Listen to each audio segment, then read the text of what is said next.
Alright, guys. So, technically, this is Wednesday. You'll be hearing this Thursday or Friday, whenever we get this up. But this is Wednesday nights. I talk about myself, about my past and stuff like this, so you guys get to better understand me.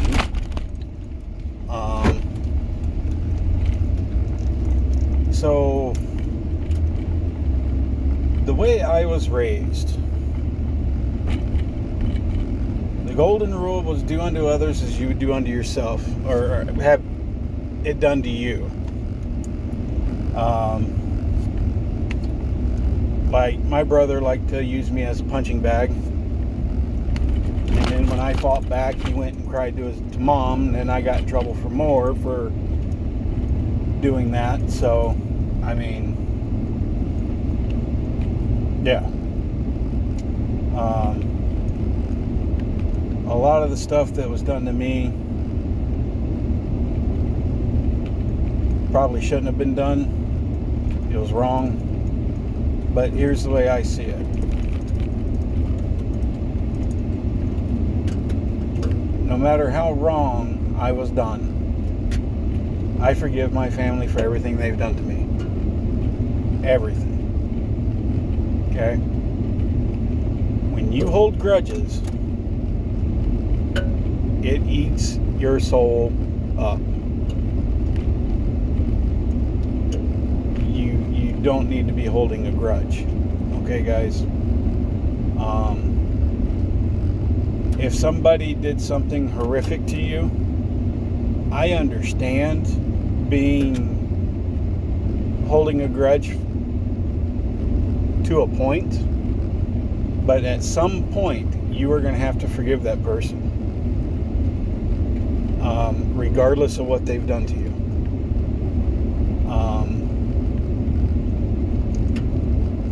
So, as far as I go,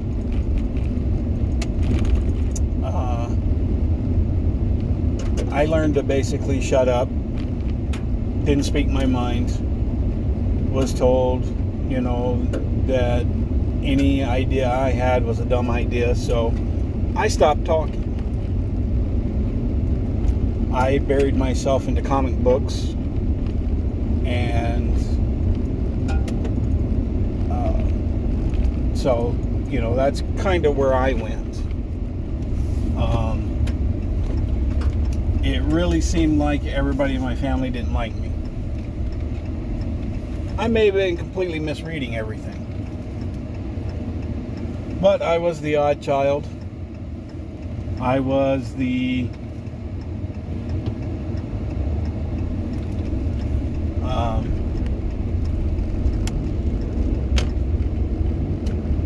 I was a smart mouth as a kid. I'm a double smart mouth as an adult. So, because when somebody says something stupid to me, and I'm not saying that person's stupid, but what I am saying is, let's make an example. The sky is purple today. I'm going to ask them where they dropped on their head as a baby, because the sky's not purple. So,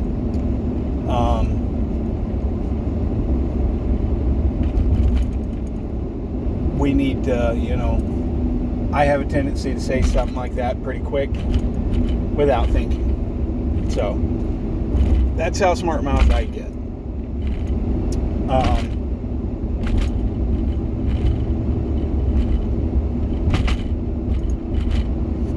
Got me in a lot of trouble when I was a kid.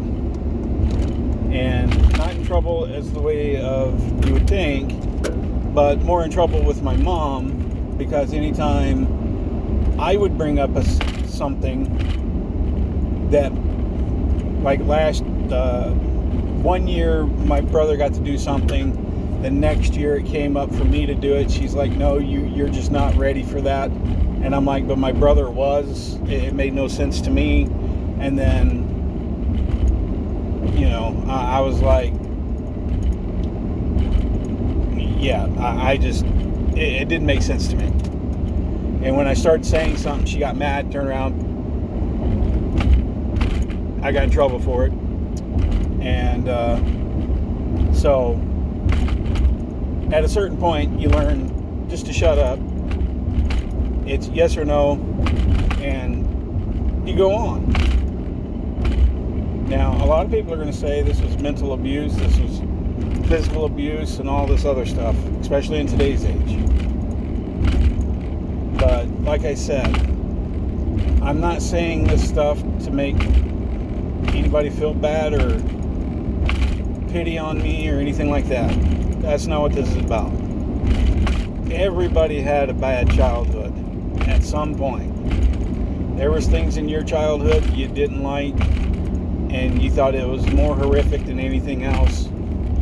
You know, in the 80s and 90s, you got whooped with belts, switches, extension cords, whatever they can grab their clothes hangers, whatever they grab their hands on. So to us, that was normal punishment. Today, it's child abuse. So it doesn't matter. It's already done. It's already in the past. It made me the person I am today. Alright? So I treat everybody with respect until I don't get respect back. When somebody gets smart with me, they realize real quick they got smart with the wrong person. Because when I start throwing the sarcasm back threefold, they have a tendency of walking away from me and trying to complain on me for being rude with them when they walked up being rude to me in the first place. So, yeah, 9 times out of 10 it doesn't work that way.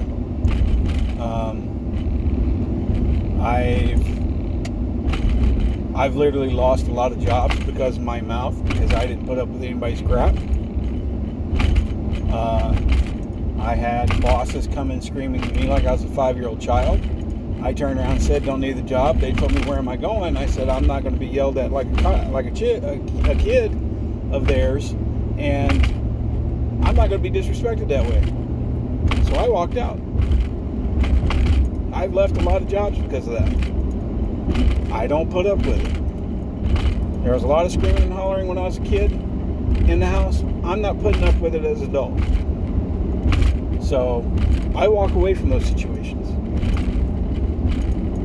Me and my wife, we've had this discussion once, shortly after we got married, and it's never came up again.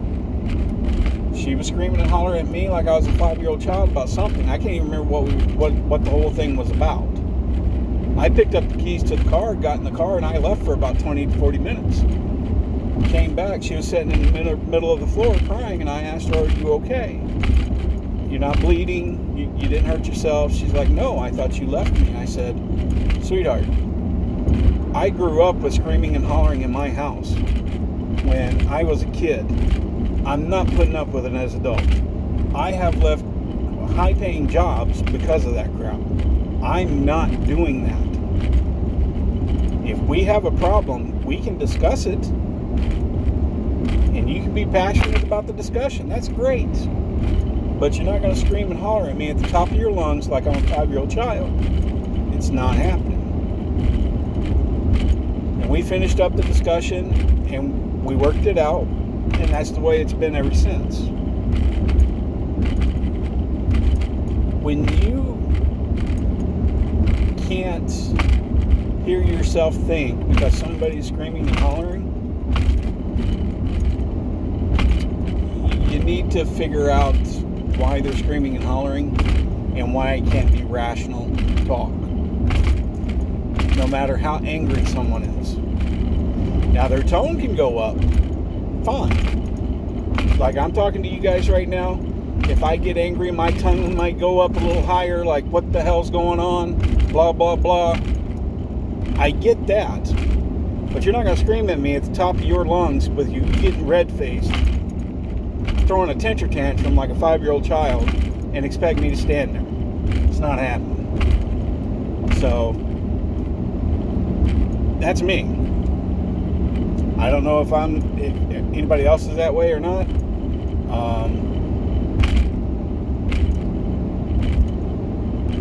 But yeah, my smart mouth has gotten me in a lot of trouble. I actually didn't lose the job for this. So the manager I was with was pretty laid back, pretty funny. So we got along pretty good. But the manager told me that they had to go find a broom or something. I said, yeah, so you can go find your brain. And I immediately turned around and walked out the back of the area I was in. And the manager turned around and was just shaking their head. And yeah. So things like that happen.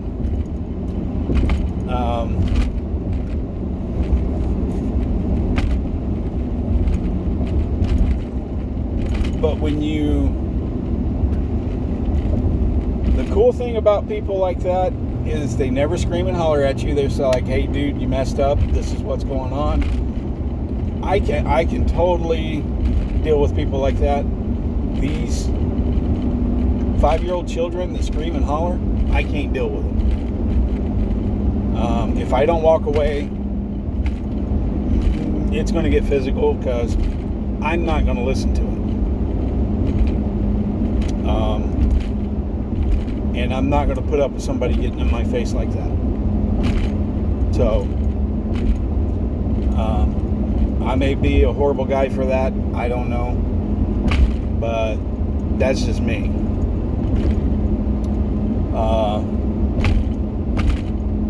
So, back to points. Treat everybody the way I expect to be treated. If I come to you and be nice, how are you doing? You having a good day, sir? Blah, blah, blah. I expect the same thing. Even if you're pissed off, at least say, hey, I was doing fine until this. Great. How can I help you to fix it? You know? I do security. I deal with a lot of truck drivers. Some of these guys are already mad from a previous site that comes to us, and they're like, no, I don't want to do this. No, I don't want to. I'm like, well, these are the rules. You got to follow them. I am paid to enforce these rules. I have to have you follow them. If you don't, you can leave the same way you came. That's how that spill goes every time. So, and a lot of times when they realize they're going to be escorted out without their load, they change their attitudes real quick. And some of these guys, when their dispatch gets a hold of them and find out how they behaved, they don't have a job afterwards. So, be respectful, and people will start respecting you. The ones that don't respect you, ignore them. Walk away from them and be the better person.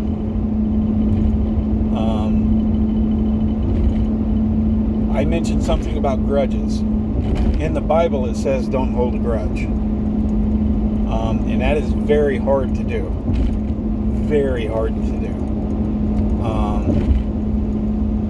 Now this is going to be a touchy subject for some people, especially if you've known this happen to people, happen to family members, stuff like that. This is going to be very touchy. So forgive me, but listen to the end. If somebody sexually assaulted you, yes, that is horrible. They should be put underneath the prison. I get this. I'm not saying they get a pass. I'm saying at some point in your life, you're going to have to forgive that person so you can move on. God says don't hold a grudge. He doesn't say anything about you have to forget what was done to you. Okay? But at some point, you are going to have to drop that grudge. And me, I can get over things a lot faster. I mean, I've been stabbed. Am I still mad at the guy that stabbed me? No, I was mad at the time because he stabbed me. But am I today, if I saw him, would I want to kill him? No. That's different from being raped. I get this. I understand. But I didn't say it was going to be easy. But all I'm saying is, in the Bible it says don't hold grudges. And I will do my damnedest to find it. I'm going to have to probably Google it so we can post it. That way everybody knows I'm not lying about it. But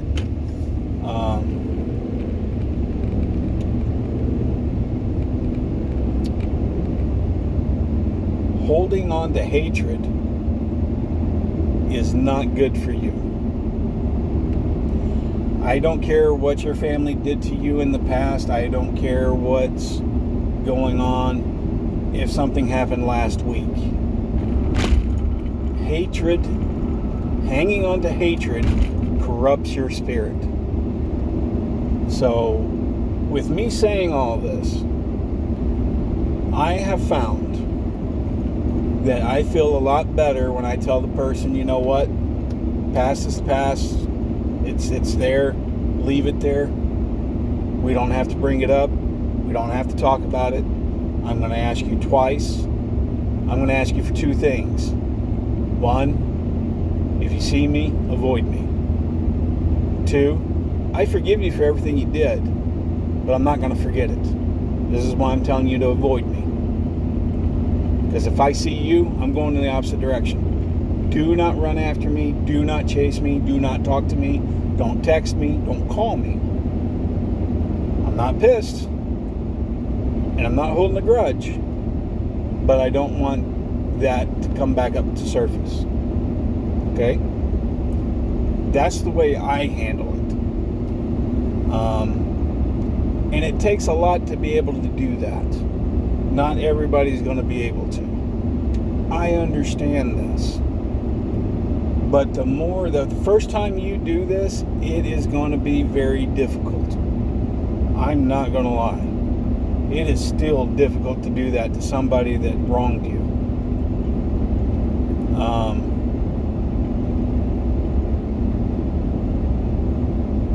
Obviously, pay back your debts if you can. If you can't, talk to the person and work something out to where you can pay that debt off. Am I talking about make-up debts? Like make-believe debts? No. If I borrowed $10 from Steve and I told him I'd pay him back Sunday at noon, and at 11:50 I'm not there with $10 in his hand, I'd better be on the phone with him saying, hey, this came up, I can't pay it back to you today. Can I get to you Wednesday or Thursday next week? And that's when I'll be around again where I can get you the money. Do something like that. Don't ignore and don't just say, oh, it doesn't matter. Paying debts back does matter. Okay? There's people that owe me things, and I'm like, you know what? I'm tired of wasting my time on it. So I just forgot it or forgave them of it and moved on. So that's something that I do. The third thing is this.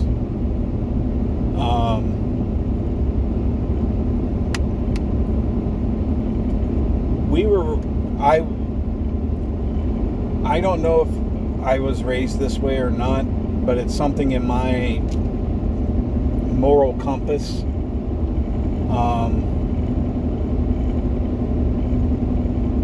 If I'm around people that don't like me, I move away from them. I do not associate with people that don't like me.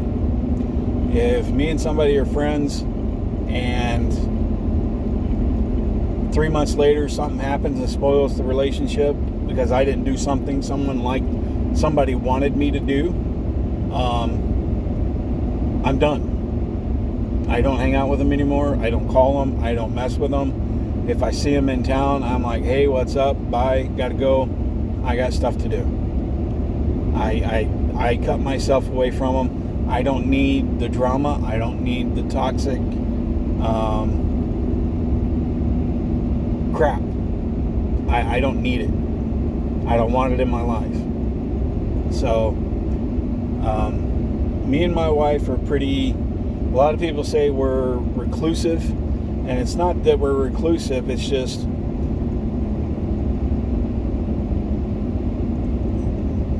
I'm not going to say we're awkward around people. It's just a lot of people are just very rude and weird today.